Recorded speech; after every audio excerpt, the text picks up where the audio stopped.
എല്ലാ കൂട്ടുകാർക്കും ഭവൻ വ്ളോഗ്സിലേക്ക് സ്വാഗതം. അപ്പോൾ ഇന്ന് വളരെ പെട്ടെന്ന് ചെയ്യാൻ പറ്റിയ ഒരു 4 മണി പലഹാരം ആട്ടോ. നിങ്ങൾക്ക് വേണമെങ്കിൽ ബ്രേക്ക്ഫാസ്റ്റ് ആയിട്ടും ചെയ്യാം. പിള്ളേർക്കൊക്കെ ഒത്തിരി ഇഷ്ടമാവും. അപ്പോൾ ഇത് എന്താ ഒരു അടയാണ്. അട മൈദയും വെച്ചാട്ടോ.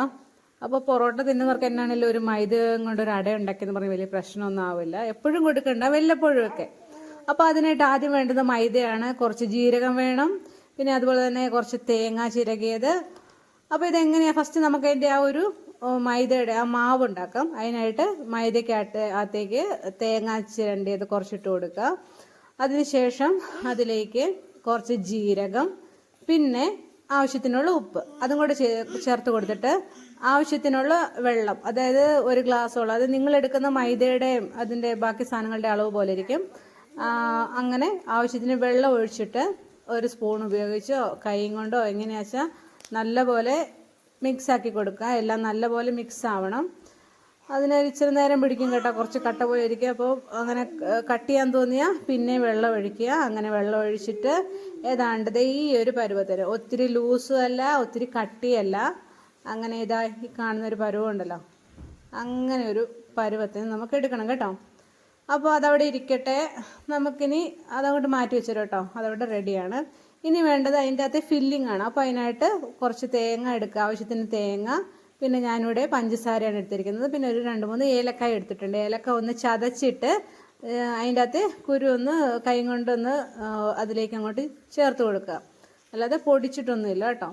അപ്പോൾ അത്രയേ ഉള്ളൂ. ഇനി അതൊരു സ്പൂൺ ഉപയോഗിച്ചിട്ട് നല്ലപോലെ എല്ലാ സ്ഥലത്തും എത്തുന്ന വിധം നല്ലപോലെ ഒന്ന് മിക്സ് ആക്കി കൊടുക്കുക. നിങ്ങൾക്ക് ഇനിയിപ്പോൾ ഇതിനകത്തും ജീരകം ഇടണമെങ്കിൽ ജീരകം ഇടാം. ഞാൻ ഇതിനകത്ത് ജീരകം ഇട്ടില്ല. നമ്മുടെ ബാറ്ററിനകത്ത് ജീരകം ഇട്ടു, ഫില്ലിങ്ങിനകത്ത് ഏലക്ക ചതച്ചത് കിട്ടും.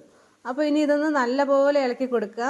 എല്ലാ സ്ഥലത്തും പഞ്ചസാരയും ഏലക്കായും ഒക്കെ ഒന്ന് എത്തണം. അപ്പോൾ ഈ തേങ്ങയും പഞ്ചസാരയും ഏലക്കയുടെയും കൂട്ട് നല്ലപോലെ ഒന്ന് മിക്സാക്കി റെഡിയാക്കി വയ്ക്കുക. അപ്പോൾ ഇതിനായിട്ട് ഇനി ചുടാൻ പോകുമ്പോൾ അപ്പം നമുക്ക് അട ചുട്ടെടുക്കണമല്ലോ. അപ്പോൾ അതിനായിട്ട് ഒരു ഗ്ലാസ്സിനകത്ത് വെള്ളം വെച്ചുതരാം കേട്ടോ.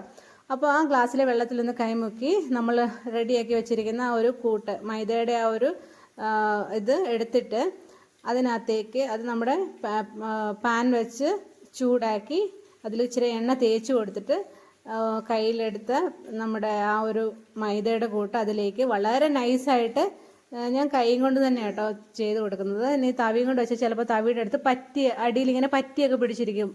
അപ്പോൾ അതൊന്ന് ഒഴിവാക്കാൻ വേണ്ടിയാണ് ഞാൻ കൈ കൊണ്ട് തന്നെ അത് മൊത്തത്തിലൊന്ന് വളരെ നൈസായിട്ട് ചെയ്ത് കൊടുത്തു.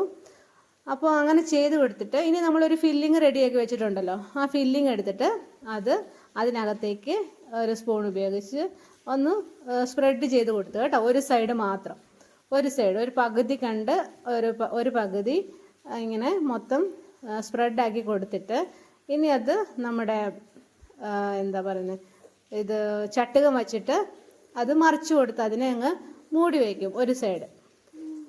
അങ്ങനെ വച്ചിട്ട് അത്രയേ ഉള്ളൂ. ഇനി അതൊന്ന് അപ്പോൾ ഇപ്പുറത്തെ സൈഡും കൊണ്ടോ ചട്ടുകം കൊണ്ടൊന്ന് എടുത്തിട്ട് അതൊന്ന് നടുക്കിലേക്ക് നീക്കിയിട്ട് കൊടുത്ത് 2 സ്ഥലവും നല്ലപോലെ മൊരിയിച്ചെടുക്കണം. അപ്പം അത്രയേ ഉള്ളൂ. ഇപ്പം നമ്മളിവിടെ വളരെ നൈസായിട്ടാണ് പരത്തിയേക്കുന്നതല്ലേ, അപ്പോൾ ഇതിന് ഒത്തിരി സമയം വരത്തില്ല, വളരെ പെട്ടെന്ന് തയ്യാറാക്കി എടുക്കാൻ പറ്റും.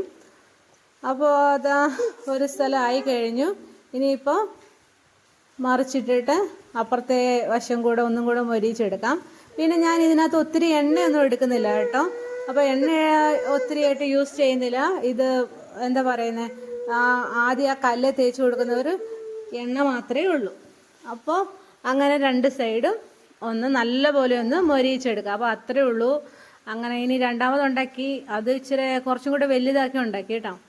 അങ്ങനെ അതും 2 വശവും നല്ലപോലെ മൊരിയിച്ചെടുക്കുക. അപ്പം കുറച്ച് നല്ലപോലെ ഒന്ന് ക്രിസ്പി ആക്കി എടുക്കണം കേട്ടോ. അപ്പോൾ ഇനി നല്ല രസമായിരിക്കും കഴിക്കാൻ. അപ്പോൾ നിങ്ങൾക്ക് വേണമെങ്കിൽ ഇതൊരു 2-3 പീസായിട്ട് വേണമെങ്കിലും കട്ടാക്കി എടുക്കാം. അപ്പോൾ ഇത്രയൊക്കെയുള്ളൂ, നമ്മുടെ അടിപൊളി അട റെഡിയാണ്. അപ്പോൾ എല്ലാവരും ട്രൈ ചെയ്ത് നോക്കണം. ഈ മഴക്കാലത്ത് 4 മണിക്കൊക്കെ കഴിക്കാൻ പറ്റിയ ഒരു അടിപൊളി ഡിഷാണ്. പിള്ളേർക്കൊക്കെ ഇഷ്ടപ്പെടും. അപ്പോൾ വേറൊന്നുമില്ല.